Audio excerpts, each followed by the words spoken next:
I received an email from a family member of this local gathering asking if I would be willing to speak on the topic of providing hope during hurting times that isn't dismissive of people's pain.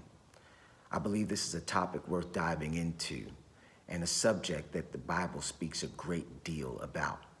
And honestly, we can spend a couple of months really just diving into this. So I'm not going to do it justice in just a few minutes, but I feel like if I can just share a word that will at least encourage us to see a step that we can take, it will truly help us to provide hope in hurting times that isn't dismissive of people's pain.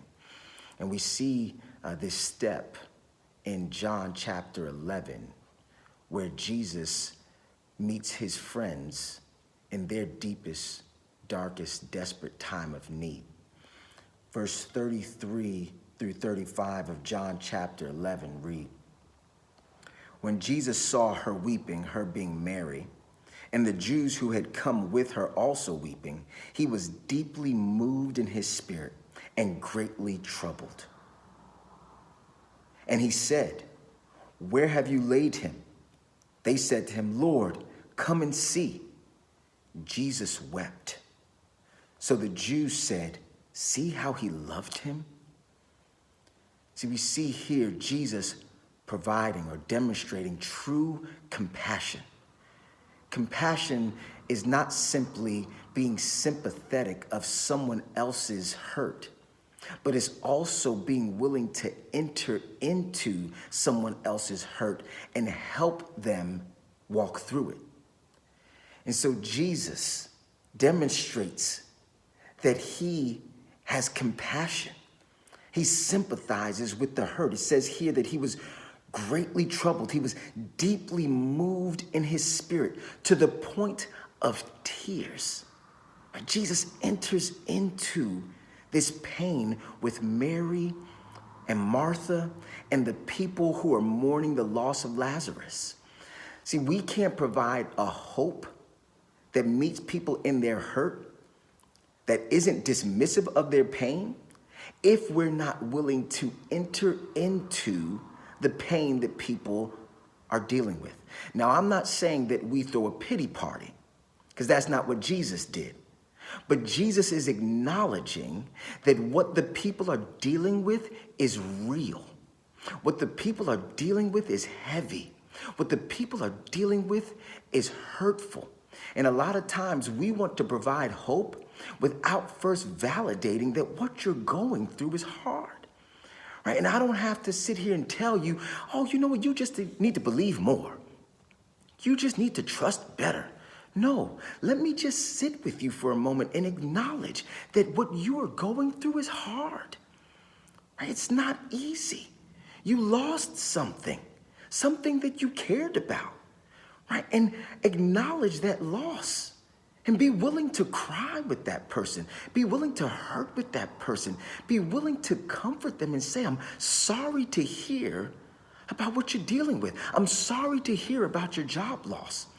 I'm sorry to hear that you feel lonely in this isolation. I'm sorry to hear that, right? But now acknowledging that they're hurting and being willing to enter into that pain, Jesus says to them, where does he lay? Like, let's go and see where he is, right? So after entering into the pain, Jesus now says, now let's take this next step and let's go to the tomb. Now, Jesus in this story, he's going to raise Lazarus from the dead. We don't have that same anointing on our lives, at least not everybody. We're not raising people from the dead. We're not able to solve all of people's problems. So it's not to say that we enter into the pain and then we provide a solution to people's problems. No, when we enter into the pain, we bring ourselves and we look to help in the way that we can, right? We have to work within our limitations. Now, Jesus provides help in the way that he can. And in this case, he's going to raise Lazarus from the dead. And that may not be your story, but whatever you can bring to the table, after entering into the pain, you also bring hope by sharing what you have, right? And if that's a loving word, if that's your presence, whatever that means, you bring you to the table and say, let's walk together. Come, show me where he lays. Come, let's take the next step, right, towards health, towards healing. Right? So if I'm going to provide a hope in hurting times that doesn't dismiss people's pain, I need to enter into the pain and let people know that I care, that I sympathize, that I empathize with what you're going through, and that I also want to walk with you through it. Come, show me where it hurts. I'm sorry to hear that. Can I FaceTime with you once a week? Can I bring you a meal? You know, can I do what? Is there something that I can do to help you? Look, these are some things that I can do. Is any of that going to be helpful for you? Or what is it that you feel like you need? And let me think of ways that I can help to meet at least a part of that need. Maybe I can't do it all, but maybe I can do a little. Like, how can I serve you in this time? Right? If I'm going to truly provide hope that's helpful, or helpful hope, I need to know what it is that's going to be helpful for you. But the only way that I can know what's going to be helpful for you is first to understand what it is that's hurting you. Right? And a lot of times we want to move past that and like, here, take this and you'll be okay. Call me in the morning. Take this and call me in the morning. Now, I need to be willing to sit in this with you. Listen to the problem. Hear the hurt. Acknowledge it. Come out of my comfort zone and meet you at the point of your need. And only after hearing your hurt can I provide hope for your hurt that's not dismissive of your pain.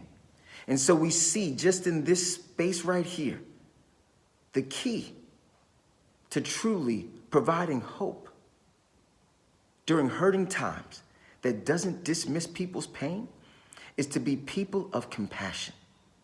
Sympathize with people who are hurting and being willing to help alleviate them of their pain in whatever way God has gifted you to be able to do that. Again, we can't do it all, but we can do a little. Bring your bread, bring your fish, bring your lunch to Jesus and let him do what he will with it. But he does much with a little. So don't disregard the little that you have. Walk alongside somebody, give that little. You'll be surprised how much hope it brings to someone who's hurting. But first, be willing to enter their pain. Identify with their hurt. And then you'll be able to provide a hope that truly demonstrates the love of God and can change people's perspective and maybe even alleviate them of some of their pain. I pray that that was helpful for us, and I encourage you, go read through all of John chapter 11. Trust me, there's so much more there about what Jesus was willing to do to enter into this situation and provide a hope for people who were hurting that wasn't dismissive of their pain. And maybe we'll spend a little bit more time unpacking some of that, but I pray in these few fleeting moments that you found this truth to be helpful. Be people of compassion, and it'll go a long way in bringing hope to people who are hurting. I love you all. I'm praying for you. God bless.